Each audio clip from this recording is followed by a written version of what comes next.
श्री सद्गुरु महाराज की जय। श्री सद्गुरु महाराज की जय। श्री सद्गुरु महाराज की जय। नमामि अमित ज्ञान रूपम कृपालम अगम बोध दाता सुबुद्धि निधि विशालम क्षमाशील यति धीर गंभीर ज्ञानम धर्म कील दृढ़ समधीर ध्यानम जगत त्राणकारी अघारी उदारम भगत प्राण रूपम दया गुण अपारम नमो सद गुरु ज्ञान दाता सुस्वामी नमामि नमामि नमामि नमामि। श्री सद्गुरु महाराज की जय। प्रातः स्मरणीय अनंत श्री विभूषित परमाराध्य सद्गुरु महाराज गुरुदेव महर्षि संत सेवी परमहंस जी महाराज मुंगेर के प्रबुद्ध श्रोतागण, उपस्थित सत्संग प्रेमी महान भाव माता एवं बहनों, बार बार नहीं दे कहे यह वीर रे, अचेत सके तो चेत कहे कबीर रे। कहते हैं यह जो देह है मनुष्य का शरीर बार बार नहीं मिलता है। मनुष्य शरीर में सत्संग भी बार बार नहीं मिलता है। जब द्रव ही दीन दयाल राघव तब साधु संगति पाई। ऐसे नहीं समझना चाहिए कि हमको मिल गया है तो मिल जो गया, ये कहीं न कहीं किसी न किसी जन्म का पुण्य होगा, इसीलिए मिल गया। पुण्य पुंज बिनु मिलहि न संता, सत संगति संस्कृति कर अंता। जब पुण्य पुंज एकत्रित होता है तब संत महात्मा मिलते हैं। लेकिन इसके महत्व को जो समझते हैं उसे ही लाभ होता है, अन्यथा नहीं। गोस्वामी तुलसीदास जी महाराज ने लिखा है कि सत्संग के विषय में, साधु संत के विषय में, समागम के विषय में सब ही सुलभ, सब दिन सब देशा। तुलसीदास जी महाराज कहते हैं जो साधु समाज है, सत्संग है, संत समागम जो है सब ही सुलभ, बड़ा सुगम है, सुलभ है। चाहे वो हिंदू हो, मुसलमान हो, सिख हो, जैन हो, बौद्ध हो, ईसाई हो, कोई भी हो, सबके लिए सुलभ है। सब कोई सत्संग से ज्ञान प्राप्त कर सकते हैं, मोक्ष पा सकते हैं। सब दिन मोक्ष मिल सकता है, सब समय, सब देश में मोक्ष मिल सकता है। ये नहीं कि भारत में यदि रहेंगे तब मुक्ति मिलेगी, अमेरिका जाएंगे तो मुक्ति नहीं मिलेगी, ऐसी बात नहीं। तुलसीदास जी महाराज सब देशा, सत्संग सिर्फ भारत में ही नहीं होता है, पूरे दुनिया में, पूरे देश में सत्संग होता है।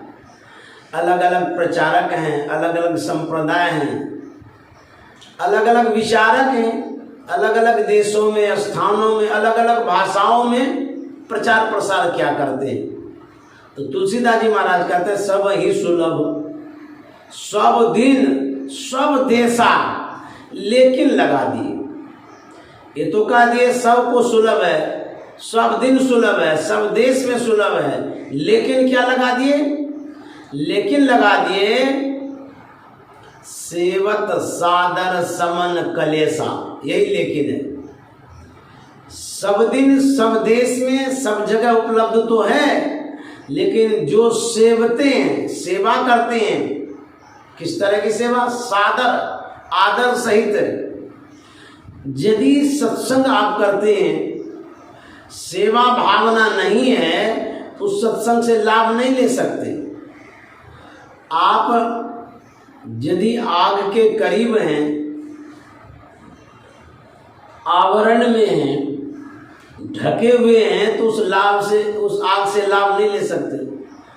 आग जहाँ है, जब स्पर्श होगा आग से, तब आपको महसूस होगा कि आग है, या आग को जहाँ लगाएंगे वहीं काम करेगी।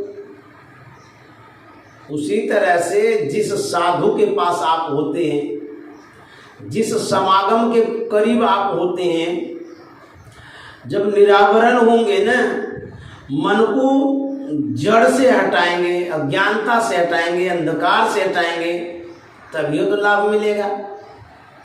गंगा में बहुत सारी मछलियां होती हैं, मगरमच्छ भी होता है, बहुत प्राणी है गंगा जी में, कीड़े मकोड़े सब होता है।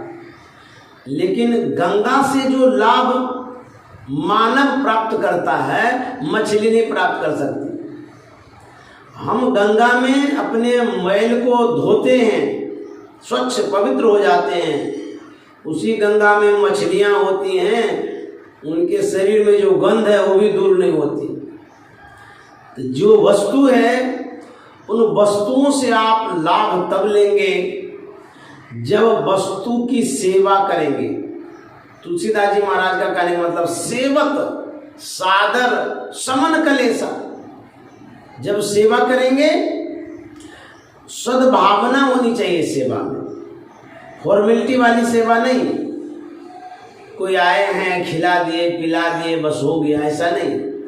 उसमें आपकी भावना कैसे शुद्ध पवित्र प्रेम युक्त भावना होनी चाहिए। किसी से आप लाभ लेना चाहते हैं, प्रेम नहीं है तो लाभ नहीं ले सकते। उन वस्तुओं के प्रति प्रेम जिससे आप लाभ लेना चाहते हैं, उन व्यक्तियों के प्रति प्रेम जिससे आप लाभ लेना चाहते हैं, जिनसे भी आप लाभ लेना चाहते हैं उनके प्रति आपके मन में प्रेम होना चाहिए। प्रेम यदि नहीं है तो लाभ नहीं ले सकते।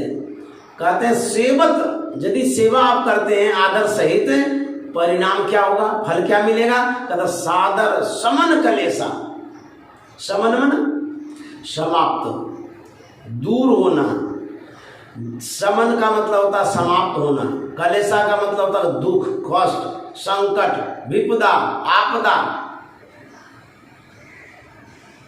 यह जो है दुख दूर होता है, लेकिन उसमें भावना होनी चाहिए। भावना पर डिपेंड करता है कि आपकी भावना कैसी है। आप गुरु को यदि गुरु मानेंगे तो गुरु वाला लाभ मिलेगा, और यदि आप गुरु को मानव मानेंगे तो मानव वाला लाभ मिलेगा। गुरु को मानुष जानते, क्या संज्ञा दिया कबीर साहब ने, ते नर का ये अंध, तो अंधा है। जो गुरु को मनुष्य रूप में जानता है वो अंधा है, क्योंकि मनुष्य का शरीर तो गुरु का है, लेकिन वो मनुष्य भर नहीं है। वो संत सदगुरु हैं, उसमें महानता है, विशेषता है, परमात्मा का गुण है उनमें। इसलिए कहते हैं सिर्फ मनुष्य नहीं है, तो मनुष्य मानेंगे तो मनुष्य वाला लाभ मिलेगा। आपके घर में जो सदस्य है, उन सदस्यों को आप जिस दृष्टि से मानते हैं या जानते हैं, उतना ही लाभ आपको मिलता है। जब तक जानेंगे नहीं तब तक मानेंगे नहीं, और जब तक मानेंगे नहीं तब तक मिलेगा नहीं। इसलिए पहले जानना जरूरी है। जाने बिन होई प्रतीति, बिन प्रतीति होई नहीं प्रीति, प्रीति बिना नहीं भक्ति दृढ़ाई, जिमि खगेश जल के चिकनाई। तो जानना पड़ेगा, तो जब जानेंगे तब मानेंगे। तो कहते हैं किसी व्यक्ति को जानने के लिए या किसी वस्तु को जानने के लिए क्या करेंगे? आप जिसको भी जानना चाहते हैं उसके करीब जाते हैं, निकटता को प्राप्त करते हैं। नजदीकियां जब होती है तब आप उसको विशेष रूप से जान पाते हैं। जितनी दूरियां होती हैं उसमें संशय बना रहता है। जैसे आप मुंगेर में हैं, कोई मद्रास में है, भेंट कभी हुई नहीं है, फेसबुक पर बात हो रही है या व्हाट्सएप से या मैसेज द्वारा किसी माध्यम से यदि बात हो रही है, फेस टू फेस आप नहीं हुए हैं, सिर्फ फेसबुक से फेस टू फेस हुए हैं तो मन में संशय रहता। क्यों? पूरी तरह से आप उसको नहीं जानते। जब आपके सामने व्यक्ति उपस्थित होता है या आप उस व्यक्ति के सामने उपस्थित होते हैं, मिलते हैं, जुड़ते हैं, बातचीत होती है, सब कुछ जब जान जाते हैं तो संशय भी दूर हो जाता है। तो व्यक्ति के करीब जब जाते हैं तब उसको विशेष रूप से जानते हैं, और जितने दूर रहते हैं उतना कम जानते हैं। निकटता आवश्यक है। जो निकट नहीं है उसके सामने विकट पड़ा हुआ है। जैसे आपके यहां मुख्यमंत्री आ जाए सिविल ड्रेस में, साधारण वेश में, तो उस मुख्यमंत्री को आप पहचानते नहीं, जानते नहीं हैं। आम लोग जान करके कहेगा चल बैठिए, सम्मान कर देंगे थोड़ा सा। यदि उसी मुख्यमंत्री को आप जानते हैं, अपने दल फौज के साथ आपके यहाँ आ जाए, तब क्या होगा? विशेष सम्मान करेंगे, विशेष सत्कार करेंगे, और जितना विशेष आप सत्कार करेंगे उतना विशेष लाभ मिलेगा। पहले मुख्यमंत्री आए साधारण वेश में, उसको आप नहीं जानते थे, उतना सेवा तो आपने किया नहीं। जब सेवा नहीं किया तो कुछ मिला? कुछ नहीं मिला। वो आया, घूम के चला गया, कोई देना लेना नहीं। जब विशेष रूप से मुख्यमंत्री को आप जाने, विशेष जब आप सेवा किए, तो क्या विशेष मिला? विशेष मिला, संबंध बढ़ा, रिश्ता बढ़ गया, अपनत्व की भावना जागृत हो गई। अब आपको वो हेल्प करेंगे या कर देंगे? क्या हेल्प करेंगे? किसी तरह की आवश्यकता, जरूरत या आपदा आएगी आपके ऊपर, तो सबसे पहले मुख्यमंत्री का कॉल आएगा कि देखिए तो फलाने बाबू के ऊपर कोई कष्ट तो नहीं आया है। जब आपने सेवा किया तब ना मेवा मिल रहा है। तो पहले जानना होगा किसी की सेवा के लिए। जानेंगे तो पहचानेंगे, तब आपको मेवा मिले। तो जानने के लिए पूरी दुनिया पड़ी हुई है। दुनिया को जान करके क्या करिएगा? दुनिया को जानते जानते मर जाइएगा, तब भी नहीं जान पाइएगा। इसलिए दुनिया बनाने वाले को जानिए, मूल में जाइए, मेन आदमी को पकड़िए। अब दरोगा सिपाही के पीछे पड़े रहते हैं, वो कितना हेल्प करेगा आपका, कितना मदद करेगा? अरे मुख्यमंत्री के पीछे न पड़िए, उनकी सेवा करिए, वो खुश हो जाएंगे। इस दरोगा सिपाही क्या उसके पीछे पीछे घूमता रहता है, इसका क्या अस्तित्व है? ठीक उसी तरह से दुनिया को जान करके क्या करेगा? दुनिया को खुश करने में आप लगे रहते। अपनी बनाई बनाई बनत नहीं, जाको राम न देत बनाई। अपनी बनाई, बनाना चाहते हैं किसको? संसार को, संसार के व्यक्ति वस्तु को बनाना चाहते हैं। कहते हैं वो जो बनाना चाहते हैं वो भी नहीं बनेगा। क्यों? यदि भगवान की इच्छा ना हो, भगवान यदि बनाना नहीं चाहेंगे, आप कभी नहीं बना सकते। अपने बनावन कारण रावण, अपने बनावन कारण रावण, सीता को ले गई चुराई। अपनी बनाई बनाई बनत नहीं, जाको राम न देत बनाई। कहते हैं अपना बनाने के लिए रावण सीता को ले जाता है, चुरा के ले जाता है, छल से ले जाता है, बल से ले जाता है। लेकिन प्रभु श्री राम नहीं चाहते थे कि सीता किसी अन्य का बने। तो कहाँ बना पाया? कब्जा तो किया, कुछ दिन रख भी लिया, बना पाया? उसी तरह से आप संसार को बनाना चाहते हैं, अरे कम से कम प्रभु पर आश्रित तो रहिए, उसके ऊपर तो छोड़ दीजिए। अपना अकल लगाते रहते, दिमाग लगाते रहते हैं, घर बनाएंगे, मकान बनाएंगे, दुकान बनाएंगे, विवाह करेंगे, हवाई जहाज पर उड़ेंगे, विदेश जाएंगे, क्या प्लानिंग करते हैं? प्लानिंग फेल हो जाता है। प्रभु भक्ति करिए ना, उसके ऊपर निर्भर करिए, उस पर डिपेंड रहिए कि नहीं प्रभु भी कुछ करने वाले हैं, वो भी करते हैं। इतनी दुनिया बनाने वाले जो प्रभु परमात्मा हैं, क्या आपका जो छोटा सा काम है वो नहीं बनेंगे? बनाएंगे, लेकिन आप जितनी सेवा करेंगे उस हिसाब से बनाएंगे। कोई नौकर आपके यहाँ है, किसी नौकर पर आप प्रसन्न हो जाते हैं, क्या उसका चेहरा देख करके, हट्टा कट्टा देख करके? नहीं, उसकी सेवा देख करके। कभी कभी वो ऐसा काम कर जाता है, सेवा कर जाता है, हृदय से करता है, सच्चे मन से करता है, तो आप प्रसन्न हो जाते हैं। अब प्रसन्न होकर के पुरस्कृत भी कर देते, पुरस्कार देते, इनाम दे देते हैं उनको। उसी तरह से जब प्रभु प्रसन्न हो जाएंगे आपको मिलेगा। आप दुनिया को लपेटने में, समेटने में लगे रहते हैं, कब्जा करने में लगे रहते हैं, अपना बुद्धि लगा करके, बल लगा करके। रावण अपना बनाना चाह, कहाँ बना? दुर्योधन जो था, वो दुर्योधन अपना बनाना चाहा तो कहाँ बना पाया? कहते हैं कि अपने से मत बनाइए, बनिए प्रभु पर आश्रित रह करके। प्रभु आश्रित रहेंगे, अपना भी बल लगाएंगे, अब प्रभु की कृपा होगी तो काम बन जाएगा। लोग दिमाग लगाते रहता अपने से ही, प्रभु को भूल करके अपने से ही करते रहता, इसीलिए काम नहीं बनता। तो कहते हैं पहले जानिए, जानने का माध्यम सत्संग है। परमात्मा को जानना चाहते हैं, सत्संग के माध्यम से जान सकते। क्यों?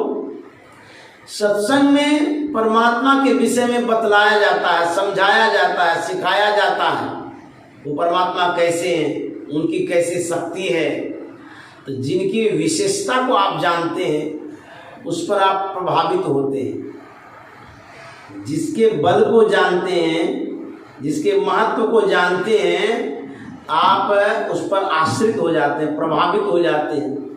जिसके पास बल ही नहीं है, शक्ति नहीं है, उसके पीछे आप पड़ना नहीं चाहते। सोचते कमजोर आदमी के पीछे पड़ करके क्या करेंगे, तो हम कमजोर हैं, और दूसरे कमजोर को पकड़ेंगे, न वो उगेंगे न हमको उगाएंगे, वो भी डूबेंगे और हम भी डूबेंगे। सशक्त आदमी को पकड़िए, सबल आदमी को पकड़िए, साहसी आदमी को पकड़िए। तो कौन है? परमात्मा। परमात्मा को जानिए, उसको जानने का माध्यम सत्संग है। सत्संग जब करेंगे तो परमात्मा के विषय में जानेंगे। एक पंजाब की कहानी है, सुने होंगे, मैंने भी सुना, पढ़ा भी किताब में। तो जो मेरे स्मरण में है उस आधार पर कह रहा हूं। एक थे अमरदास जी महाराज, एक संत थे अंगद दास जी महाराज। अंगद देव जी महाराज बहुत अच्छे संत, गृहस्थ संत थे, बाल बच्चेदार आदमी, लेकिन घर गृहस्थी में रह करके भी साधना करते थे, उच्च गति को प्राप्त कर चुके थे। उनकी एक लड़की थी, उनका संस्कार भी बड़ा उत्तम। जब अंगद देव जी महाराज प्रातः काल उठते थे, प्रभाती भजन गाते थे, उन भजनों को बच्ची सुना करती थी। जिस घर में जिस तरह का माहौल होता है तदनुरूप बच्चा भी बनता है। जैसा आपके घर में माहौल होगा वैसा ही नहीं संस्कार बनेगा, उसी तरह का व्यक्ति बनेगा। वह बच्ची बराबर संतवाणी सुनती थी, गुरुवाणी सुनती थी। सुनते सुनते वो कुछ स्मरण में रखने लगी, याद रखने लगी। तो बराबर यदि संतवाणी सुनेंगे तो स्मरण में जरूर रहेगा, याद जरूर रहेगा। होते होते जवान हो गई। संयोग ऐसा होता है, उस लड़की का विवाह अमरदास जी महाराज के बेटे से हो जाता है। उसके साथ हो गया। जब वो लड़की ससुराल जाती है, संसार की जो वस्तु हैं उसको बोली बंद, चुपचाप रहने दे या दरवाजा लगा दे। संसार की जो वस्तुएं हैं आपके साथ जरूर जाती है, लेकिन वो टिकती नहीं है, रहती नहीं है। लेकिन यदि आपके पास संस्कार है, संस्कार साथ में जाता है तो वह संस्कार टिकता भी है, रहता भी है और जन्म जन्म तक रहता है। तो संस्कार लेकर के जाएंगे तो संस्कार सम्मान भी दिलाता है, सदगति भी। एक देवघर की महिला थी, श्रीमती कांता सुल्तानिया। मैं उनके घर पर सत्संग करने गया था। उनकी बेटी का विवाह था, तो उसमें सत्संग किया। मैंने देखा जब विदाई होती है तो हमारे समाज में रीति रिवाज है कि लड़कियों को दिया जाता है, दान पुण्य किया जाता है, चाहे वह वस्तु रूप में हो या किसी भी रूप में हो, रुपया हो, पैसा हो, थाली हो, कटोरा हो, गिलास हो, जो कुछ भी बन पड़ता है अपने बच्चियों को देती हैं माताएं लोग। मैंने पूछा उनसे कि आपकी बेटी विदा होगी, विवाह हो चुका है, आप क्या दान पुण्य करेंगे उसके लिए, क्या देंगे उसको, क्या भेंट करना चाहते हैं?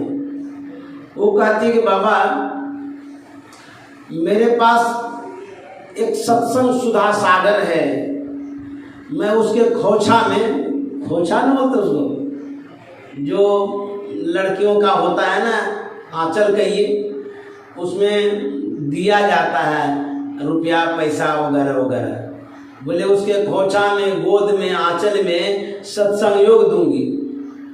मैंने कहा बड़ा आश्चर्य की बात है, लोग रुपया देते हैं, पैसा देते हैं, कपड़ा देते हैं और कोई वस्तुएं भेंट करते हैं, और आप कहते हैं सत्संग सुधा सागर देंगे गुरु महाराज का, सो क्यों? वो कांताबाई कहती है कि मैं इसलिए सत्संग सुधा सागर देना चाहती हूँ, और कोई वस्तु यदि देंगे तो उसके साथ नहीं रह सके, वस्तुएं समाप्त हो जाएगी, रुपया देंगे वो समाप्त हो जाएगा, कपड़ा लता देंगे फट फूट जाएगा, लेकिन मैं ज्ञान दान करना चाहती हूँ। ये जो गुरु महाराज का ज्ञान है, ये ज्ञान उनके साथ जाएगा और उसी ज्ञान से उनका जीवन सजेगा, संवरेगा, सुंदर बनेगा। इसीलिए मैं सत्संग सुधा सागर ही दान करूंगी। धन्य है माता है। और उनको वही किताब जो गुरु महाराज का प्रवचन वाला है, सत्संग सुधा सागर, उनको भेंट किया। लोग बहुत तरह की बात सोचते हैं, सोच भी रहे थे कि कैसी ये पगली है, भोली है, किताब दान दिया, इससे क्या होगा। लेकिन जो इस बात को समझते हैं उसके लिए बड़ा महत्वपूर्ण का है कि भाई आप ज्ञान दान दे रहे हैं ना, सदगुरु का ज्ञान दे रहे हैं, गुरु का ज्ञान दे रहे हैं, उस किताब में ज्ञान है, और जहाँ ज्ञान रहता है वहाँ अज्ञानता नहीं रहती है, वहाँ अंधकार नहीं रहता है, जहाँ अंधकार नहीं रहता है वहाँ सुख और शांति रहती है। उसने तो बहुत कुछ दिया। इस तरह से संस्कार अपने बच्चों को दिया करते हैं, संस्कार के साथ ज्ञान का साधन देते हैं। जैसी माताएं लोग होती, वो सत्संगिनी थी, इसलिए गुरु महाराज के पुस्तकों को दान कर दी। वो बच्ची इतनी अच्छी थी, ले गई किताब को, पढ़ती हैं, समझती भी हैं, सत्संग भी करती हैं। माँ की सेवा भी बहुत किया।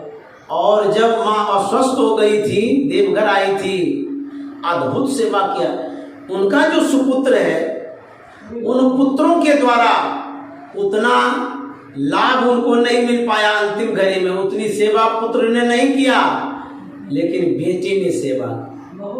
बेटी कितनी भाग्यशालिनी थी और माँ के प्रति कितना प्यार था। बेटी के अंदर में बहुत अच्छी भावना होती है माँ के प्रति, पिता के प्रति।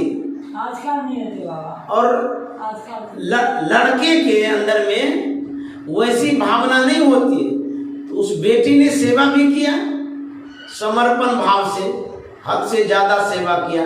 तो यह संस्कार जो है बच्चों में डाला जाता है, दिया जाता है। तो वह जो अंगद देव की पुत्री थी, बेटी थी, जब ससुराल गई संस्कार के साथ गई। उनका संस्कार इतना उत्तम था, भोर में जब उठती थी आंगन में झाड़ू लगाती थी, साफ सुथरा करती थी और साथ साथ संतवानी गाती थी। अब देखिए कैसा संस्कार लेकर के साथ गई। संतवानी जो गाती थी वो पवित्र वाणी थी, शुद्ध वाणी थी, साफ सुथरी वाणी थी। उनके ससुर जी अमरदास जी महाराज सुना करते थे। भोर में एकांत होता है, हलचल नहीं होती। उस एकांत शांत समयों में जो वो भजन गाती थी, वो मधुर आवाज, पवित्र वाणी दूर दूर तक फैलती थी, दूर दूर तक जाती थी। जितने सोए मानव होते थे उनको सुकून मिलता था और उठ करके सुनने लग जाते थे। एक दिन अमरदास जी महाराज ने अपने बहू से पूछा कि बेटी, यह जो तुम गाती हो बड़ा प्रिय लगता है, मधुर वाणी लगती है, तुमने कहाँ सीखा, किससे सीखा? हमें सुनकर के बहुत अच्छा लगता है तुम जब जब गाती हो। ये बेटी तुमने कहाँ से सीख करके लाया, कहाँ सीखा है? तो लड़की ने कहा कि पिताजी, मैं मैके में जब थी, मेरे पिताजी प्रत्येक दिन भजन गाया करते थे। सवेरे सवेरे उठते थे और संतवानी गाने लगते थे। मैं गौर से सुनती थी, सुन सुन करके सीखी हूँ। पिताजी के द्वारा जो गाया हुआ ये भजन है, वही भजन मैं सीख करके यहाँ गा रही हूँ। बोले अच्छा, आपके पिताजी भजन गाते? बोले हाँ, हमारे पिताजी साधु हैं, साधक हैं, संत हैं। हमारे पिताजी रोज गाते हैं संतवानी को, गुरुवाणी को। बोले अच्छा, आपके पिताजी इतने अच्छे हैं, मुझे तो पता ही नहीं था। अच्छा ठीक है, अब की बार जब मैं हिंगला देवी का दर्शन करने जाऊंगा, तुम्हारे पिताजी से विशेष रूप से मिल पाऊंगा, बात करूंगा। तो मुझे तो पता ही नहीं था तुम्हारे पिताजी साधु स्वभाव के हैं। घर गृहस्थी में रह करके इतना अच्छा स्वभाव, इतना अच्छा संस्कार तुम्हारे अंदर में डाला। धन्य है तुम्हारे पिताजी, और तू भी धन्य है। तुम्हारे जैसे बहू को पा करके मैं भी धन्य हो गया। इतनी अच्छी बहू, हमारे घर का चिराग तू है, प्रकाश तू है, हमारे घर का तू उजाला है। इतना सुंदर संस्कार स्वभाव। प्रोग्राम बना, अमरदास जी महाराज चले हिंगला देवी का दर्शन करने। रूट उसी होकर के था, रास्ता उसी होकर के, जिधर अंगद देव जी महाराज का घर था। पहुंच गया समधी साहब के यहाँ, आओ भगत किया गया, डेरा दिया गया, अच्छे से रखा गया समधी साहब को। बातचीत जो करनी थी किए, रात में विश्राम में चले गए। जब भोर हुआ, ब्रह्म मुहूर्त में अंगद देव जी महाराज आराधना करने लगे, साधना करने लगे, ध्यान करने लगे। तो अमरदास जी महाराज बैठ करके ऐसे ही समय बिताने लगे, क्योंकि इनको कुछ पता ही नहीं था कि क्या करना नहीं करना है। पुराने जमाने के लोग भोर में उठ करके भजन करते थे, या कुछ काम करते थे, या ध्यान करते थे। आजकल के लोगों को पता ही नहीं कि भोर कब होता है, भोर जानता ही नहीं है। बहुत आदमी भोर का दर्शन भी नहीं करते हैं। तब किसका दर्शन करते हैं? जब कड़ी किरण उगती है, तेज सूर्य उदय हो जाता है, तब उसकी आंखें खुलती है, तब देह हाथ सीधा करता है, अंगड़ाई लेता है, पूछता है कि भोर हो गया। तो परिवार वाले कहते हैं भोरे ने हुआ है, घनघोर हो गया। अरे तू अभी उठ रहा है, भोर कब हुआ? कहाँ के लोग कहाँ चले गए और तुम अभी तक खटिया पर लेटे हुए हो, पलंग पर घोलटे हुए हो, अंगड़ाई ले रहे हो। परमाराध्य गुरु महाराज ने अपने जीवन चरित्र में कहा है कि जब से मुझे होश आया है इस संसार में, जब से मैंने होश संभाला है, तब से लेकर के आज तक में मैंने अपने बेड पर, बिस्तर पर, बिछावन पर सूर्य का दर्शन नहीं किया। अर्थात सूर्योदय के पहले मैं बराबर उठता रहा हूं, कभी सूर्य का दर्शन बिछावन पर नहीं हुआ। ऐसे हमारे गुरु महाराज थे। तो अमरदास जी महाराज बैठे हुए थे, चांदनी रात थी, भोर का समय, शांत एकांत। जानते क्या होता है? एक श्वेत वस्त्रधारी महिला हाथ में झाड़ू लिए अंगद देव जी महाराज के प्रांगण में झाड़ू देने लगी, आंगन में झाड़ू लगाने लगी। जब अमरदास जी महाराज की नजर पड़ी, इन्होंने देखा कोई सुंदर महिला, सभ्य महिला, संस्कारी महिला अंगद देव जी महाराज के आंगन में, समधि के आंगन में झाड़ू दे रही है। अमरदास जी महाराज बड़े अचंभित होते हैं कि इनके समधि साहब के घर के तो कोई सदस्य नहीं है, क्योंकि मैं सबको पहचानता हूं और हमारे समधि साहब किसी नौकरानी को तो नहीं रखे हैं जो आकर के झाड़ू देंगे। आखिर ये महिला है तो कौन है? ये देवी कौन है? जरा पूछूं तो सही। उनके करीब गए। अमरदास जी महाराज ने कहा कि देवी, आप भोर में हमारे समधि साहब के आंगन में झाड़ू दे रही हैं, आप कौन हैं? इनके परिजन के तो कोई नहीं लगते हैं, क्योंकि मैं सबको पहचानता हूं। आपको मैंने कभी देखा भी नहीं इन सदस्यों के बीच में। आखिर आप कौन हैं? क्यों झाड़ू दे रहे हैं यहां पर? देवी ने कहा कि तुम कहां आए हो?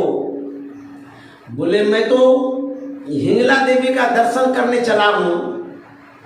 मैं समधि साहब के यहां रुक गया और आज ही मैं प्रस्थान करूंगा, हिंगला देवी का दर्शन करने जा रहा हूं।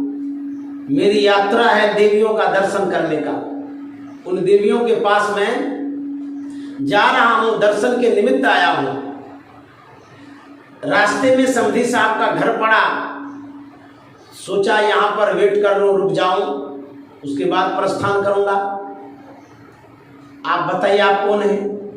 उस देवी ने कहा, जिस हिंगला देवी का दर्शन करने तुम जा रहे हो, मैं वही हिंगला देवी हूं। अमरदास जी महाराज सुनकर के तो उछल गए। बोले अरे आप हमारी आराध्या, हमारी देवी, पूजनीय माता, और आप यहां झाड़ू लगा रही हैं?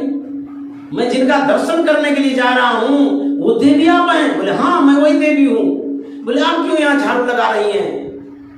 उस हिंगला देवी ने कहा, मैं झाड़ू लगा रही हूं, क्या लगा रही हूं? अरे यहां तो सरस्वती, लक्ष्मी, दुर्गा सब देवियां आकर के झाड़ू लगा लगा करके अपने भाग्य की सराहना करती हैं। बोले सो कैसे, क्यों, इसका क्या कारण है? तो देवी ने कहा, तुम नहीं जानते हो, जिस दरबार में तुम अभी बैठे हुए हो वो दरबार संत का है। संत के सानिध्य में हम लोग आकर के अपनी भाग्य की सराहना करते हैं। नहीं, इतने बड़े संत हैं, इतने ये महान है हमारे तो समधि साहब हैं, और जिनके दरबार में हमारी देवी माता जी हिंगला देवी झाड़ू दे रही हैं, तब तो उनसे भी बढ़कर के ये हैं, भागते हुए गए और जाकर के धड़ाम से गिर गए अंगद देव जी महाराज के चरणों में। अब पैर पकड़ लिए, जकड़ लिए। अंगद देव जी महाराज ने कहा, समधी साहब ये क्या कर रहे हैं? अमरदास जी महाराज ने कहा, अब समधी ने, अब तो बंदे। बोले नहीं, क्या ये बोल रहे हैं? बोले नहीं नहीं, मैं पहले नहीं जानता था, अब मैं जान गया कि आप संत हैं। पहले तो मैं साधारण मानव मानता था आपको, लेकिन मुझे देवी ने बताया, मेरी आंखों का जो पर्दा था हटाया, मेरी आंखें खुल गई कि इतने बड़े महान संत के पास में आया हूँ, जिसके दर्शन के लिए मैं जा रहा था, वो देवियां तो आपके आंगन में झाड़ू दे रही है। अब समझी नहीं, अब हम बंदे हो गए। जानते हैं, जब जान गए तो मान गए। कैसे मान गए, कितना माने? वो जो अमरदास जी महाराज थे, अंगद देव जी महाराज के सेवा में ही आजीवन रह गए। जबकि समधी थे, फिर भी जानने के बाद इतना गहरा संबंध हुआ, गुरु शिष्य का संबंध हो गया और आजीवन हो गया। तो मेरे कहने का मतलब यह है, पहले जानिएगा तब न मानिएगा। तो जनाया भी जाता है और जानना पड़ता भी है। देवी ने जनाया और वो जाने, जानने का क्या परिणाम है सो मैं बतला रहा हूं। जब जानते हैं आप, तब समर्पण कर देते हैं। जिसे मान लीजिए आपके यहां मैं आता हूं, जब आप हमसे पहली बार मिले होंगे, सबसे पहली बार देखे होंगे हमको, आप हमसे बात किए होंगे, तो आपको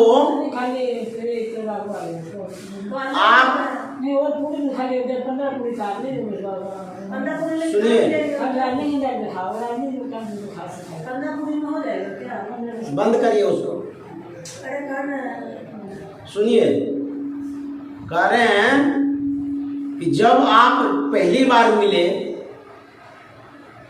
तो फिर बातचीत किए, बातचीत करके फिर आप जाने, फिर तब बुलाए, तो जानते जानते न जाने, और जब जान गए तो समर्पण कर दिए, श्रद्धा हो गई, विश्वास हो गया, सत्संग कराने लगे। सत्संग कराते कराते अपनत्व की भावना जागृत हो गई, एक परिवार जैसा लगने लगा। उनके जानने का परिणाम क्या हुआ? एक दिन की बात है, जो अंगद देव जी महाराज थे तो परिवार वाले थे, उनका जो पुत्र था वहीं पर था। अंगद देव जी महाराज ने अपने पुत्र से कहा कि बेटा, मुझे प्यास लगी है, पानी ला करके दो, पीऊंगा। पुत्र ने क्या कहा कि पिताजी, अभी आंधी तूफान चल रही है, वर्षा हो रही है, थोड़ा रुक जाता है, शांत हो जाता है, तब पानी लाने के लिए जाऊंगा, थोड़ा रुक जाइए। अमरदास जी महाराज भी वही हैं, वो भी सुन रहे हैं। जब उन्होंने सुना तब क्या हुआ? तुरंत कमंडल उठाए, उसी आंधी तूफान में निकल पड़े।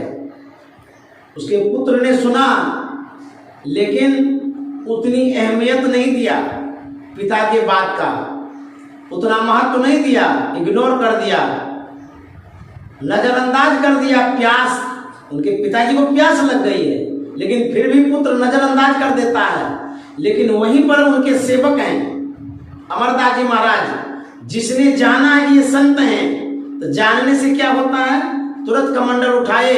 उनके लिए भी तो आंधी थी, उनके लिए भी तो तूफान था, उनके लिए भी तो वर्षा थी, लेकिन नहीं, ये वर्षा, आंधी, तूफान उनके नजरों से दूर हो गई थी। उनके अंदर में समर्पण था, सेवा भावना।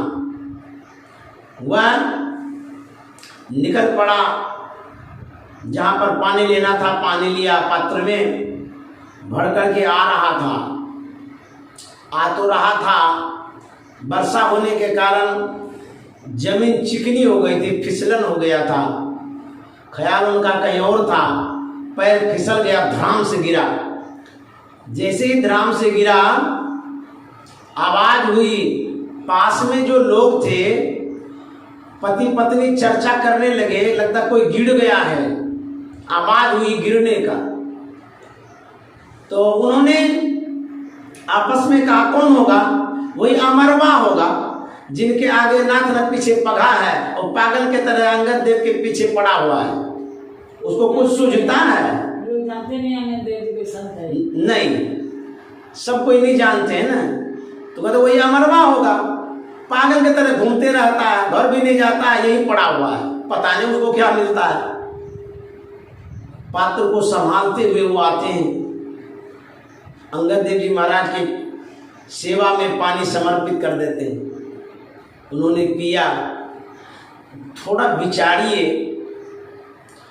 जब जानते हैं तो कितना महत्व देते हैं। पुत्र है, वो नहीं जानता कि हमारे पिताजी संत हैं, पढ़ाया है, समधी हैं, वो जानते कि ये संत हैं, कितनी अहमियत है, कितना महत्व है उनके लिए, प्राण के समान प्यारे लगते हैं समधी साहब। उसी तरह से जानना बहुत जरूरी है। जब आप जानेंगे तब मानेंगे। हम लोग स्तुति विनती करते हैं, इसके महत्व को नहीं समझते हैं, इसीलिए इग्नोर कर देते हैं, अवहेलना कर देते हैं। जितनी पूजाएं हैं दुनिया में, चाहे पंडित जी की पूजा हो, पुराण की पूजा हो, वेद की पूजा हो, किसी की पूजा हो, सभी पूजा से बढ़कर के स्तुति विनती है। हम लोग टालते हैं बात को, कर लेंगे ना, पहले संसार के कामों का महत्व देते हैं और तब सदगुरु के काम का महत्व देते हैं। आशीर्वाद तो आप खोजते हैं, लेकिन महत्व कितना देते हैं? जिस गुरु से आप आशीर्वाद खोजते हैं, उन गुरु को मानते कितना है? संसार के कामों से विशेष मानना पड़ेगा, प्राण से भी विशेष मानना पड़ेगा, तब आशीर्वाद मिलेगा। फॉर्मेलिटी निभाने के लिए मानेंगे तो क्या आशीर्वाद मिलेगा? स्तुति का महत्व दीजिए, गुरु महाराज के सत्संग का महत्व दीजिए, क्योंकि दुनिया में जितना प्रकार का पूजा पाठ जो भी शुभ कर्म है, सबसे बढ़कर के गुरु महाराज ने स्तुति विनती बनाया है, ध्यान बनाया है, सत्संग बनाया है। ये मनमुखी बात नहीं है, ये वेदमुखी बात है, शास्त्रमुखी बात है, गुरुमुखी बात है, संतमुखी बात है। साधारण समझेंगे तो साधारण सा फल मिलेगा, विशेष समझेंगे तो विशेष फल मिलेगा। आप कितना कृपा चाहते हैं उस हिसाब से मानिए। जब तक आपके हृदय में जगह नहीं होगी, समर्पण नहीं होगा, सब काम को गड्ढा में डाल दीजिए और सदगुरु के काम को हृदय में लगा के रखिए। नहीं कृपा होगी तब आप बताइएगा। यदि कृपा नहीं होती तो लोग सत्संग ही नहीं करते, लेकिन हम महत्व नहीं देते हैं। जब कीमत ही नहीं देंगे तो आपका कीमत कहां से बढ़ेगा, कहां से फल लीजिएगा? तो कीमत दीजिए, महत्व दीजिए कि ये क्या चीज है, सत्संग क्या है। लोग भूखे रह करके सत्संग सुनता है, दुनिया का काम छोड़ के सत्संग सुनता है, लाखों लाख रुपया लगा के सत्संग सुनता है, पूरा सब कुछ डाल देता है सदगुरु पर, तब न उसको फल मिलता है। हम लोग सोचेंगे एक हाथ में संसार को जकड़ के पकड़ रखेंगे और दूसरे हाथ से सदगुरु को भी पकड़ना चाहेंगे तो कैसे होगा? दो ही संग न होई भुआलू, हासब ठठाई फुलाऊ गालू। तो क्या संसार छोड़ दें? संत महात्मा का तो नहीं, छोड़ना तो नहीं है, पकड़े रहिए, लेकिन संत सदगुरु को विशेष पकड़िए। तुलसी ममता राम सौ समता सब संसार, राग न रोष न दोष दुख, दास भय भव पार। ममता रखिए सदगुरु से और समता रखिए संसार से, तब भव सागर से पार हो जाइएगा। हम लोग क्या करते हैं? पूरी ममता उड़ेल देते हैं संसार के कामों में, संसार के व्यक्तियों में, वस्तुओं में, और सदगुरु के कामों को फॉर्मेलिटी निभाते हैं। समय नहीं मिलता है, लोग कहता फुर्सत ही नहीं है। फुर्सत का मतलब समझते हैं? जो सत फुर गया हो, उड़ गया हो, जिनके जीवन से सते उड़ गया हो, उसको वो कहेगा फुर्सत नहीं है। बाथरूम में जाएगा, नहाते नहाते सब छत्र छर बड़ा परा पर और अक्षर पार में, निर्गुण सगुण के पार में, आधा घंटा में स्नान, आधा घंटा में स्तुति। वाह, इतने चतुर आप हैं कि स्तुति भी कर लिए, स्नान भी कर लिए, और सदगुरु को इतना धोखा देते हैं, ओझल कर देते हैं। यदि सदगुरु यही सिखाते कि बैठ के मत करना, समय मत देना बैठ करके, नहाते नहाते करना, ऐसा तो सदगुरु ने कहीं कहा नहीं है, कभी ने कहा है। आप इतने चतुर हैं कि नहाते नहाते कर लेते हैं और खड़े खड़े ध्यान कर लेते हैं। क्या सदगुरु की सेवा आप करते हैं, आज्ञा का पालन करते हैं? डिजिटल इंडिया वाले लोग हैं आप, समय नहीं मिलता है, खड़े खड़ याद कर लेते हैं, खड़े खड़ स्तुति कर लेते हैं, सब खड़े खड़, तो खड़े खड़ आशीर्वाद मिलता है, खोड़ा खटा आशीर्वाद मिलेगा। अरे समय दीजिए, इसका महत्व है। पंडित जी आते हैं, जब पूजा कराता है आप बुलाते हैं बराबर, पंडित जी जजमान को बैठा के रखता है और जब तक पूजा पूरा नहीं करता है मोबाइल से बातों नहीं करने देता। और हमारे सत्संग में आकर के, अब इनको तो छोड़िए, कम से कम तो बूढ़ी हो गई, अब संसार से जाएगी, इनको क्यों पकड़ के रखे आप लोग? कम से कम आप तो छोड़ दीजिए, कब सांस निकलेगी पता नहीं, कल मर जाएगी तो वही पूरी हलवा काम आएगा। कम से कम सुनने तो दीजिए, हम भी तो चले जाएंगे, हम भी नहीं आएंगे। अंतिम घड़ी में भी नहीं छोड़ता है कोई संसार का लोग। सत्संग उठाइए और कान को बैठाइए, यही तो मैं कह रहा हूँ। पंडित जी आते हैं, बैठा के रखते हैं कि जब तक पूजा नहीं पूरा करेंगे तब तक हिलिएगा नहीं जजमान साहब। मोबाइल हाथ में नहीं रखने देता, मोबाइल को अलग रखिए, बात भी नहीं करने देता है। साधारण पूजा, स्थूल पूजा, जिस पूजा का उतना महत्व नहीं है, क्या मिलेगा उससे? स्वर्ग मिलेगा, संसारिक कामना की पूर्ति होगी, उसके लिए आप इतना वक्त देते हैं, समय देते हैं, सब चीज छोड़ करके देते हैं। जो सदगुरु का ज्ञान है उसके वक्त में हेरा फेरी करने लग जाते हैं। ये क्या है? सदगुरु पर समर्पण है, ये ना समझी है, ये आप समझ नहीं पाए इसके महत्व को कि सदगुरु के सार शिक्षा का क्या महत्व है। यदि समझ लेंगे तो दुनिया को फेंक दीजिएगा और दुनिया को छोड़ करके इसमें लग जाइएगा। सांस निकल जाएगी तो क्या साथ जाएगा? सीखें इस बात को, कुछ नहीं सीखें। जो चीज नहीं जाएगा उसी के पीछे पड़े हुए हैं। हम लोगों को संत सदगुरु ने यही सिखाया है कि सब काम छोड़ करके सत्संग और ध्यान करिए, उसके बाद संसार का काम करिए। देह धरे कर यही सुहाई, भजिए राम सब काम भी आए। एक काम नहीं, सब काम को दूर कर दीजिए, हटा दीजिए। पहले भजिए राम और तब संसार का काम, तो अब न मिलेगा आशीर्वाद, तब न कृपा होगी, तब न सदगुरु से लाभ लीजिएगा। आप लाभ अभी लेना चाहते हैं तो इस तरह से सत्संग को सुनना और समझना पड़ेगा। श्री सदगुरु महाराज की जय। कभी कभी बातों को बताना जरूरी है, लोगों को समझ में नहीं आती है बातें। यदि आपके यहाँ में हो हम मिलाते जाएंगे, आपकी क्या गति होगी? क्या करिएगा आप? कुछ नहीं कर सकेंगे। आप जिस कदम पर कदम मिला के जा रहे हैं वो कदम कीचड़ का है, गड्ढे में जाइएगा। संत सदगुरु का जो कदम है उसको बताना बहुत जरूरी है। संसार को तो आज नहीं, कितना जन्म से आप पकड़े हुए हैं, जकड़े हुए हैं, छोड़िएगा कब? छूटने वाला है, छूटना बहुत मुश्किल है, संसार नहीं छूटता है। तो छुड़ाने के लिए संत सदगुरु का सत्संग होता है। इसलिए सत्संग से लागी रहो रे भाई, तेरी बिगड़ी बात बन जाए। इन्हीं शब्दों के साथ वाणी में विराम देना चाहूंगा। श्री सदगुरु महाराज की जय। बहुत बहुत धन्यवाद, साधुवाद।